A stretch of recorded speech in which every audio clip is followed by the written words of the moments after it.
안녕하세요. 문학초집입니다. 오늘 여러분의 손에 쥐어드릴 작품은 아니 에르노의 단순한 열정입니다. 2022년 노벨문학상 수상작가인 아니 에르노는 1940년에 태어나 노르망디 지방에서 어린 시절을 보냅니다. 대학을 졸업한 이후에는 초등학교 교사를 했었고 문학 교수 자격을 취득하기도 했는데요. 그 이후 10년 동안 학생들을 가르치기도 했습니다. 1974년에 자전적인 소설인 빈 장롱을 통해서 등단했고 그 이후에 줄곧 자신의 경험에 기반을 둔 작품들을 썼죠. 작가로서 아니 에르노는 상당히 성공적인 커리어를 쌓았는데요. 프랑스 국내의 유수 문학상들을 섭렵하는 동시에 생존 작가로는 최초로 갈리마르 총서의 작품이 선정되는 영광도 누렸죠. 우리나라에도 진작에 소개되어 이미 많은 작품들이 번역되어 있습니다. 올해 노벨문학상 수상자로 결정되면서 커리어의 정점을 찍었죠. 단순한 열정은 1991년에 발표된 소설로 아니 에르노의 대표작으로 알려져 있습니다. 직접 경험하지 않는 허구를 쓴 적은 한 번도 없고 앞으로도 그럴 것이라는 작가 자신의 말처럼 스스로 겪은 경험을 바탕으로 쓰여진 소설입니다. 사실은 유부남과의 불륜 관계를 소재로 하고 있어서 독자들은 각자의 가치관에 따라 갈리는 반응을 보이게 됩니다. 작가 자신도 이를 잘 알고 있는 듯한 소문을 남기기도 했죠. 도덕적인 판단을 차치하고라도 이 소설은 인간이 가지는 열정, 그 자체에 대해서 깊은 통찰을 보여주고 있습니다.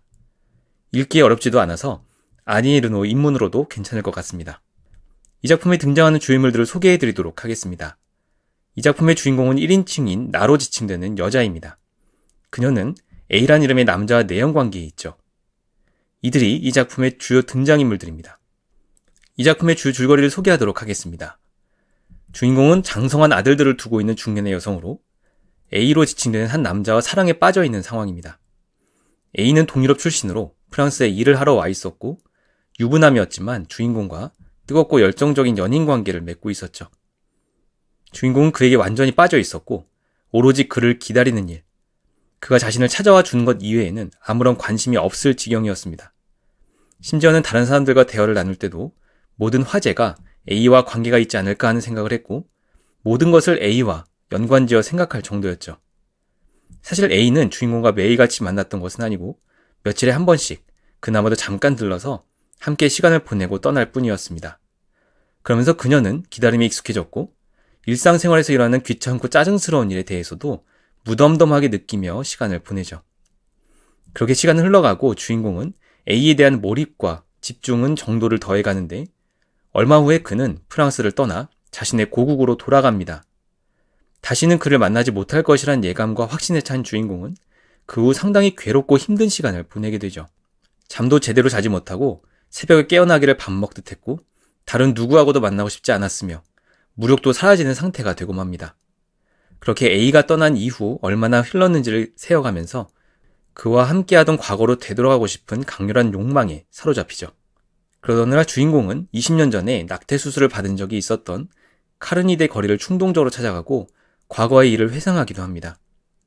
시간이 흐르고 A에 대한 주인공의 그리움과 추억도 서서히 흐릿해져 가는데 그녀는 더 시간이 흐르면 A가 자신의 삶에 더 이상 아무런 의미도 없게 될 것이라고 생각하죠. 1991년 2월 이라크에서 걸프 전쟁이 발발하고 아랍 세계의 반격과 테러에 대한 공포심이 서구를 휩쓸게 되는데 어느 주말 저녁에 A로부터 전화가 옵니다. 그는 주인공을 만나고 싶다며 그날 바로 찾아오고 시간을 보낸 후에 떠나는데 3일 후에 A는 전화를 걸어 연락하겠다는 말을 남기고 다시 자기 나라로 돌아가죠.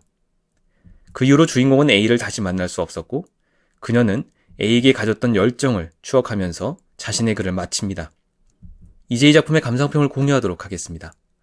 먼저 이 작품의 장르가 무엇인가에 대해서 생각해 볼 필요가 있을 것 같습니다. 2022년 노벨문학상 수상작가이기도 한 아니 에르노는 철저하게 경험한 이야기를 기반으로 해서 작품을 쓰는 것으로 유명합니다. 단순한 열정도 예외가 아니어서 이 소설에서 1인칭으로 등장하는 인물은 작가 자신이며 실제로 경험했던 유부남과의 관계를 그리고 있죠. 아마도 이번 글쓰기는 이런 정사 장면이 불러일으키는 어떤 인상 또는 고통, 당혹스러움, 그리고 도덕적 판단이 유보된 상태에 줄곧 매달리게 될 것 같다. 그렇기 때문에 아니 에르노의 작품에 대해서 필연적으로 붙게 되는 물음표가 있는데 바로 이런 류의 작품을 소설로 볼 수 있는가 하는 것이죠. 철저하게 작가의 경험을 기반으로 그 경험을 통해 얻게 된 감정과 생각을 서술하고 있으므로 에세이로 봐야 하지 않느냐는 겁니다. 아니 에르노 역시 작품 활동을 하면서 그런 이야기를 수도 없이 들어봤을 것인데 이 작품 속에서 작가는 이렇게 답하고 있죠. 그런 질문들은 전형적인 소설의 형태를 갖추지 않은 모든 책이 출간되지 못하도록 방해하는 행위가 아닐까? 사실 소설과 에세이를 명확하게 구분한다는 것은 불가능에 가깝다고 할 수 있습니다. 두 장르 모두 작가의 경험에 의존할 수밖에 없고 소설이라 하더라도 작가의 직접 경험을 완전히 배제한 순수 창작이라는 것은 어렵기 때문입니다. 따라서 근본주의적인 관점에서 이 작품에 접근하다 보면 필연적으로 가지게 되는 물음, 소설인가 에세이인가 하는 것은 어쩌면 무의미할 수 있죠. 문학의 장르는 시, 소설, 희곡, 에세이, 평론 등으로 구분되는데 사실 이런 구분은 점차 옅어지는 추세라고 할 수 있습니다. 앤 카슨 같은 작가는 시와 소설의 경계를 허물고 있고 아니 에르노는 소설과 에세이의 경계를 무의미하게 만들고 있죠. 2019년 노벨문학상 수상자인 페터 한트케의 관객 모독은 희곡의 형식을 갖추고는 있지만 본질적으로 에세이에 가깝다고 할 수도 있습니다. 따라서 독자들의 입장에서는 아니 에르노의 작품들을 굳이 어떤 장르라고 정의하기보다는 작품 그 자체에 집중하는 것이 좋을 것 같습니다. 다음으로 제목인 단순한 열정에 대해서 생각해 보겠습니다. 이 작품은 아니 에르노가 이름을 밝힐 수 없는 익명의 남자 A와 가졌던 강렬한 사랑의 경험을 바탕으로 하고 있죠. 작가가 이 작품을 쓴 시점이 A와 완전히 결별한 이유란 점을 감안하면 그녀가 왜 제목을 단순한 열정이라고 정했는지 유추할 수 있습니다. 표면적으로 생각해보면 작가가 느낀 뜨거운 사랑의 감정이 자신과 상대를 둘러싼 여건을 잊어버리게 만들 정도였기 때문이라고 할 수 있죠. 자신은 장성한 아들 둘을 두고 있었고 상대는 유부남이었지만 그 모든 것을 잊게 만드는 열정, 상황을 단순하게 보게 만드는 열정이라는 겁니다. 따라서 이런 관점에서 제목은 마치 스포트라이트를 켜듯이 상대에게만 집중하고 몰입하게 만드는 열정의 특징을 보여준 것 같습니다. 여기서 그치지 않고 제목의 의미에 대해서 좀 더 깊게 생각해 보기 위해서는 이 작품의 마지막 부분에 나오는 이 문장을 주목할 필요가 있죠. 한 남자 혹은 한 여자에게 사랑의 열정을 느끼며 사는 것이 바로 사치가 아닐까. 이 문장을 마지막으로 작품이 마무리되는데 이는 이 작품을 관통하는 문장이자 작가 스스로 내린 결론이라고 볼 수 있습니다.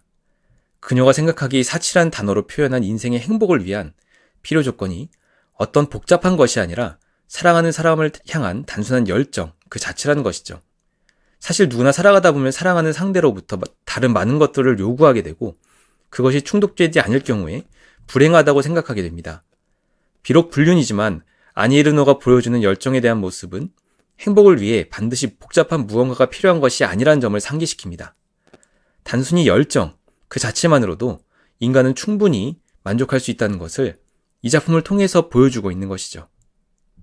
마지막으로 이 작품은 이별이 왜 힘들게 만드는지를 알려준다는 겁니다. 주인공이 이 글을 쓰고 있는 시점은 이미 A와 이별한 이유라고 할 수 있는데 그렇기 때문에 이 작품에서는 이별의 고통이 절절하게 드러나죠.